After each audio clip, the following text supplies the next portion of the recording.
So there are some important events in our lives that we say and have said, I will never forget this moment. And what always happens? Yeah, you kind of forget. At least, maybe not all the details. I mean, but you think in that moment that it'll be vivid for years to come, and that you'll be able to retell it in glorious detail to your children and your grandchildren, and they'll just be snuggled up on your knee, on the edge of their seat, listening to this riveting story, and yet, most of the time, these stories that we just know we'll never forget. We tend to. What are some life events like that have happened in your life? What's that? Your birth? Oh, the birth of your children. I thought maybe your birth was just vivid in your life. It's still vivid, like in living color in Marcia's way. Yes, the birth of your children, is definitely one of those moments where you think, I'm going to remember everything, and yet probably because you blacked out and fell to the ground, that's probably why you don't remember much of it, right? What else? What other life events this kind of thing has happened to you? You knew you wouldn't forget. Baptism. Baptism? Right. No way. See, this is a great example, because you're just 1 week removed, right? And it is still in living color in your mind, and you'll never, ever forget. You'll never forget the events. You'll forget the dates, details, things like that. So what do we do so that when our memory begins to fail us, the details begin to fade? What is it that we do to help us remember those moments in more detail? You write it down? Yeah, you do what? Right, you ask the wife and she knows all the details, or grandma, right? And we scrapbook. You take lots of pictures and you put those memories down into scrapbooks and such. And you talk about it. And we talk about it. You tell those stories, and the more you tell those stories, sometimes the more you embellish, the details of the story. Greg's really good at that too. Poor Greg. Who said poor Greg? Oh no. Right, but that's what we do. We take pictures, we tell stories, and we write it down for the next generations to come. We have this wonderful picture at home of Kim and her grandmother sitting on the floor, still in their pajamas, with pictures spread out all across over the floor right in front of them. That one of the things Kim really wanted to do was sit with Grandma and talk through the stories of all the pictures that she had tucked away in shoe boxes and whatever. Because what happens if Grandma doesn't tell those stories, what begins to happen? They become forgotten memories because nobody knows them. So it was important for Kim, and a lot of you probably do the same thing or have done and will do with your grandchildren perhaps. You want to tell the stories so that they can retell the stories, and then they can be told from generation to generation. Can you imagine the stories that the Israelites had to tell? I mean, think about just this generation that we're studying in the book of Joshua. This particular generation, the older generation of this story, they were there when the Egyptians treated them like horribly in their slavery. They were there when God performed all of those unbelievable miracles to help them be released from their captivity. I mean, can you just imagine what all of those firstborn sons that were standing with Joshua on the edge of the river, the stories that they told of that night when the angel of death passed over their home. Twice this generation, especially the older generation, twice they saw God roll back the waters of a mighty river and dried the ground in front of them in an instant. And they passed over the riverbed on that dry land. Twice they got to experience that miracle from God. They would have, in this vivid, living color, had these stories embedded into their minds, and yet God has them do something incredible, because we are creatures of the moment, aren't we? The what have you done for me lately type of people. This is what God commanded them to do, knowing this about us. Look with me in Joshua chapter 4. We're going to start in the first 7 verses, and then we're not going to read all through Joshua 4s, because some of it is just kind of, this is what God told Joshua to do, so this is what Joshua did and told the people to do, and then this is what happened, and so we'll go from the beginning, and then we'll go to the end here in just a minute. But so let's start with Joshua 4, beginning verse 1, we'll read through verse 7. So when the whole nation of Israel had finished crossing the Jordan, the Lord said to Joshua, "Choose 12 men from among the people, one from each tribe, and tell them to take up 12 stones from the middle of the Jordan, from right where the priest stood, and to carry them over with you and put them down at the place where you stay tonight," which we find out later is Gilgal. So Joshua called together the 12 men he had appointed from the Israelites, one from each tribe, and said to them, "Go over before the ark of the Lord your God into the middle of the Jordan. Each of you is to take up a stone on his shoulder, according to the number of tribes of the Israelites, so to serve as a sign among you. In the future, when your children ask you, 'What do these stones mean?' tell them that the flow of the Jordan was cut off before the ark of the covenant of the Lord. When it crossed the Jordan, the waters of the Jordan cut off. These stones are to be a memorial to the people of Israel forever." So here we have this 12 stones. This obviously is not the original 12 stones that these the tribal leaders found out of the middle of Jordan. This is just, and it may not have even looked like that, but it kind of gives you the impression of what it could have looked like. I don't know. I have no idea. I wasn't there. I do know that it wasn't on. They didn't stack it on the banks of the Jordan. They actually moved it inland. But I kind of liked this picture because it gave you that image of the river itself and the stacked stones. But so just imagine this picture, these 12 large stones. They're polished, smooth, right? Have you ever picked up a rock out of a creek or a riverbed, and how smooth, because the water, as it rushes over that rock, smooths it, polishes it beautifully, perfectly. In fact, if you try and step on these stones when they're wet, sometimes they can be extremely slick because they're so smooth and polished. And see all of these stones in whatever form, fashion they were stacked, standing out in the middle of nowhere. Imagine passing by those stones.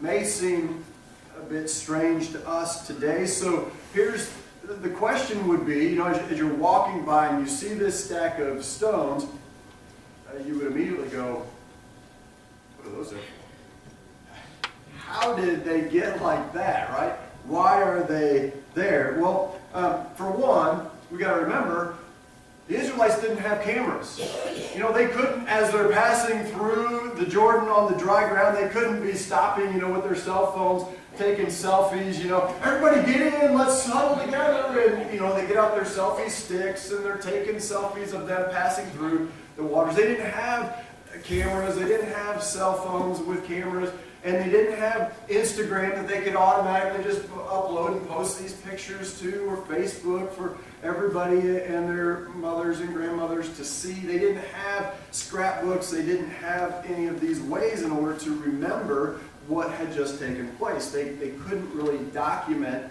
their journey at, the Lemoyne Christian Service Camp scrapbook retreat's coming up pretty soon, right? They didn't have that back then. The ladies couldn't go scrapbook at the retreat then. So these stones became that visual reminder.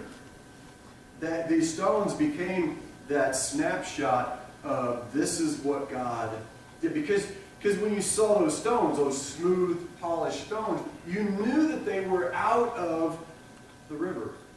Because stones that were not in the river are rough. So it was obvious that they came out of there. So people would wonder, how in the world did those stones get here? I don't know how far Gilgal was from the river itself, half a mile, inland far enough that it had to either be by miracle or on purpose. And these large stones had to be from the center of the river, not just little pebbles on the edge of the river. So questions would have abounded, about that. How in the world did they get there? Well, this gave them that visual reminder, this snapshot. This is where they came from, and this is why they're here now. There's only one possible explanation, and it became apparent that that these stones are not here simply by accident. And it wasn't a coincidence. They're here for a purpose and on purpose. Because, see, we're forgetful people, right? And so these stacked stones became conversation starters for curious little children who are passing by to say, tell me about that. How many of you have children that when they're looking through a scrapbook, they just say, tell me a story about it. Tell me a story about when you were, tell me a story. Tell us the story of when this happened. Tell me about that. That's what children do. They're curious. They want to know these stories. And so with this conversation starter, curious children would ask for generation after generation after generation. So, what exactly were they to remember? Because it goes more than just what we would initially think. Let's hear what Joshua says, that this is exactly what they were to remember. Jump down to verse 19, and we're going to read 19 through 24 here of Joshua chapter 4. Ready? Here we go. On the 10th day of the final month, the people went up from the Jordan and camped at Gilgal on the eastern border of Jericho. And Joshua set up at Gilgal the 12 stones they had taken out of the Jordan. He said to the Israelites, in the future, when your descendants ask their fathers, what do these stones mean? Tell them, Israel crossed the Jordan on dry ground. For the Lord your God dried up the Jordan before you until you had crossed over. The Lord your God did to the Jordan just what he had done to the Red Sea when he dried it up before us until we had crossed over. He did this so that all the peoples of the earth might know the hand of the Lord is powerful, and so that you might always fear the Lord your God. The story itself is fascinating. I mean, just the thought of God rolling back the waters in such an incredibly miraculous way. It's fascinating. It would be fun to tell. Maybe even, it'd be really cool to act it out. Maybe the kids get together and they tell the story. They act it out. They play it. Maybe a great movie could be written about it. Anybody seen a great movie about God rolling back the waters? It's a fascinating story, in and of itself.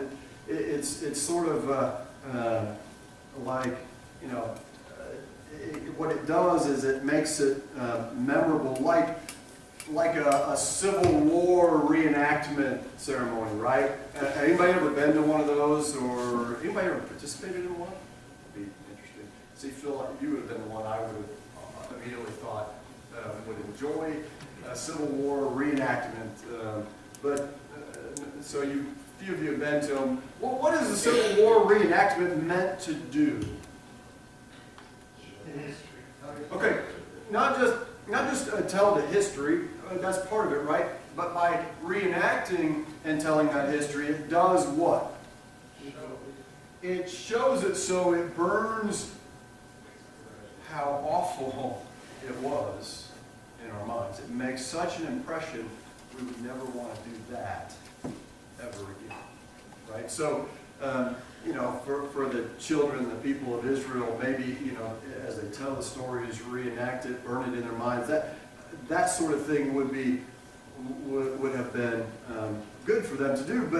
But what part of the Israelite story here that, as Joshua records it, is the most important part for them to remember? That God did it, yes. And what does he say here in verse 24? So the very last phrase.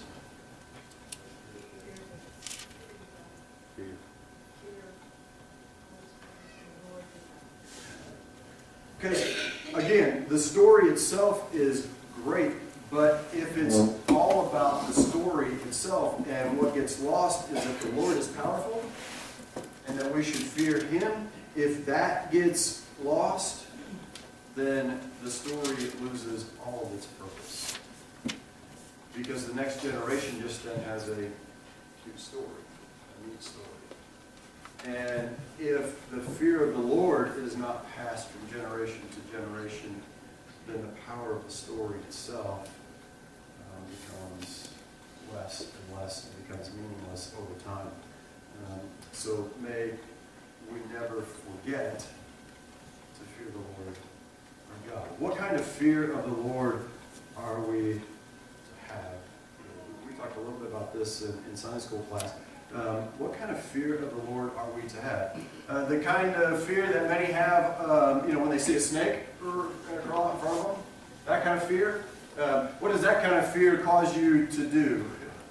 Run, right? Or grab something to chop it into bits, or you jump up on something. It either causes you to cower in fear or to act out inappropriately in that moment. That kind of fear is unhealthy, right?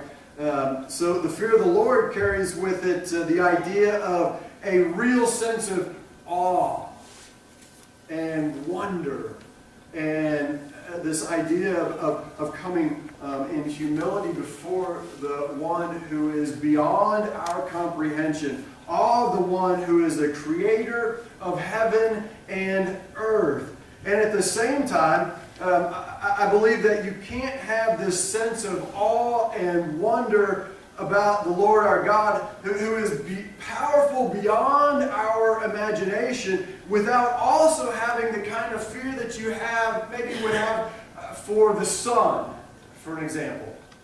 I mean, you look at the sun and you think about what it does and how it's even up there and how it's this burning ball of gas that doesn't burn out, right? It's providing sustenance for our life. It creates heat. It feeds the plants. It provides for us a survival on this planet.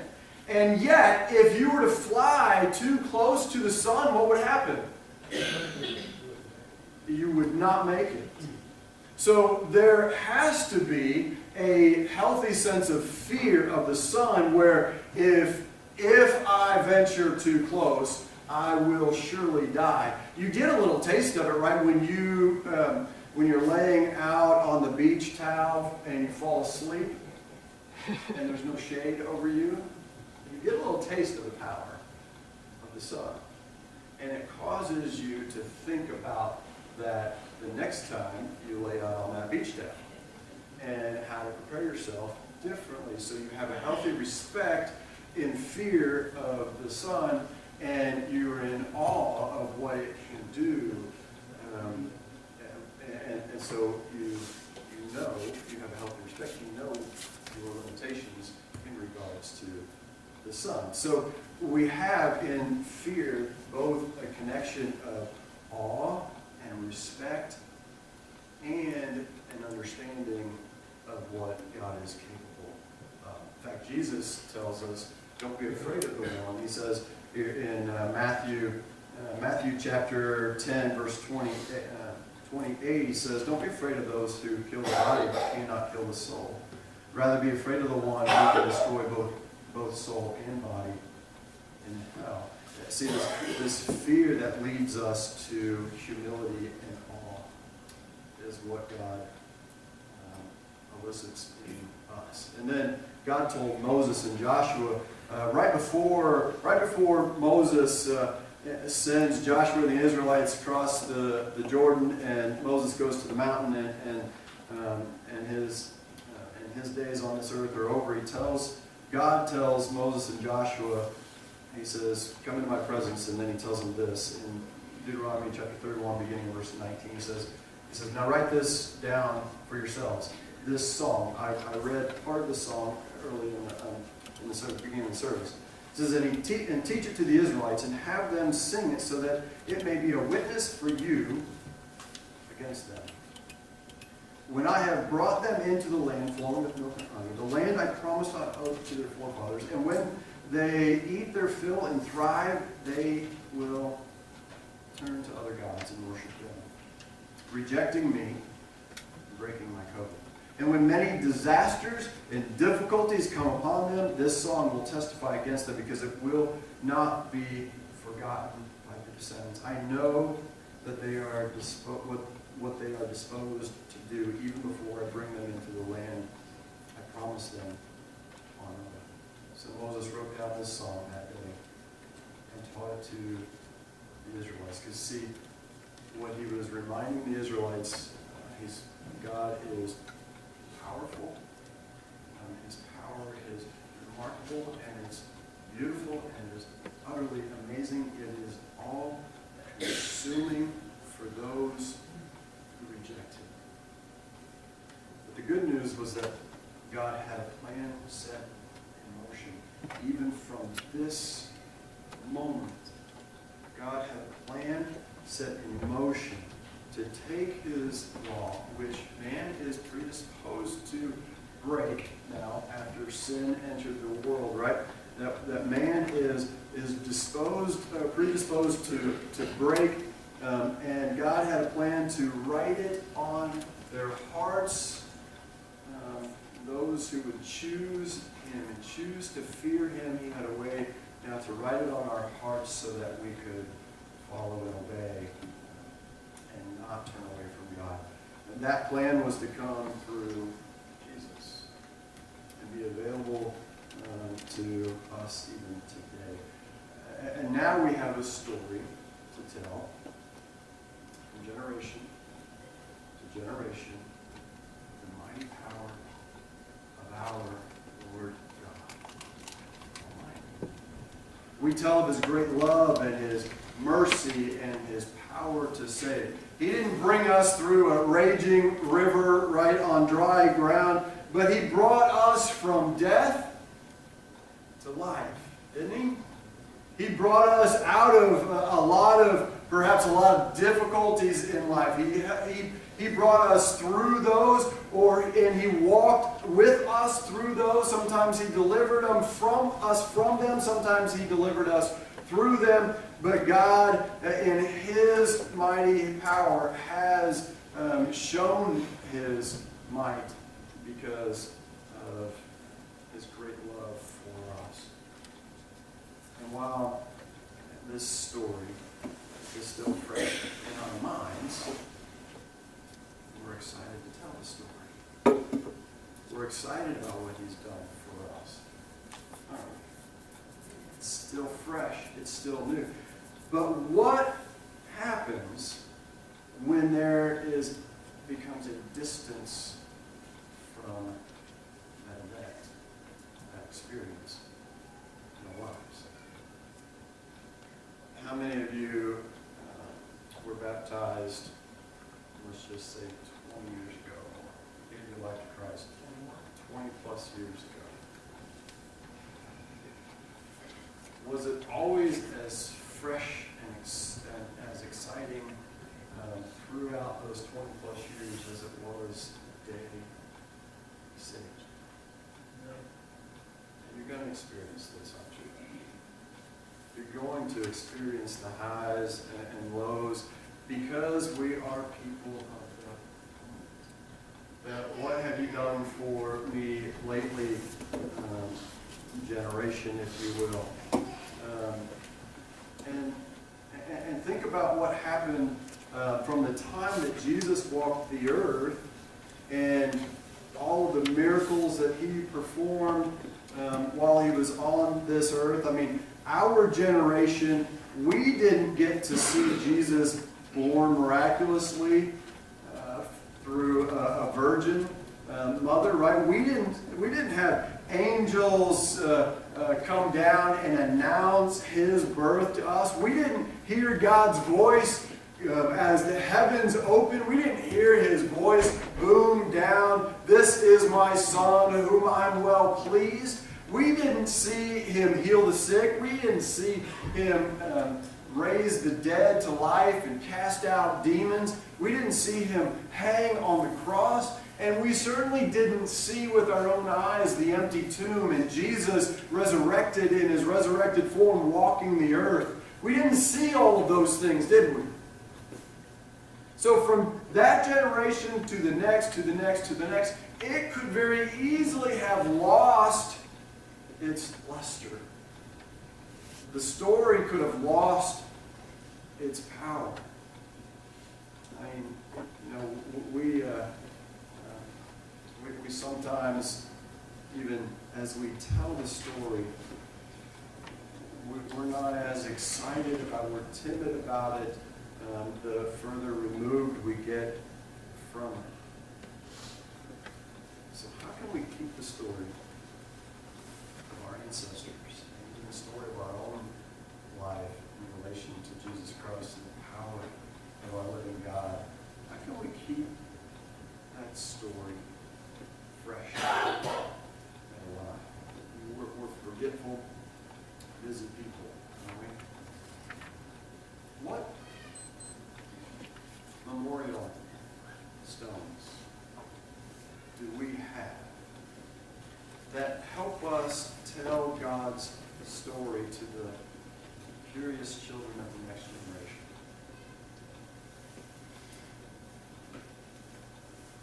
Our stacked stones need to be more than the stones that we see at Stonehenge. Right? Who knows why they're there? Nobody knows why they're there. Why doesn't anybody know why they're there? Somebody stopped telling the story. Some generation decided that that story was no longer fresh, exciting, or meaningful to them. What happens when we stop telling the story of our stacked stones? Pretty soon it loses, the story begins to lose traction, lose its luster. The excitement of the story begins to fade when we stop telling it as though it happened today.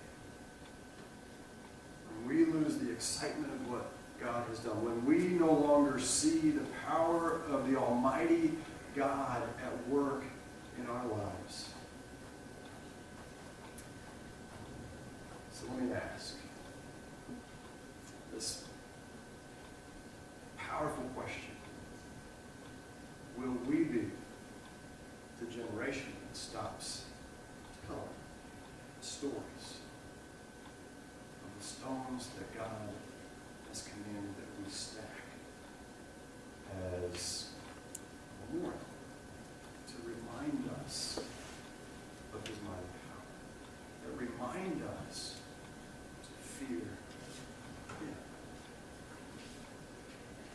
these stones that remind us of his great love and his mercy and his compassion for us and his grace that blows our minds and the hope that we have through the amazing sacrifice of his one and only Son, Jesus.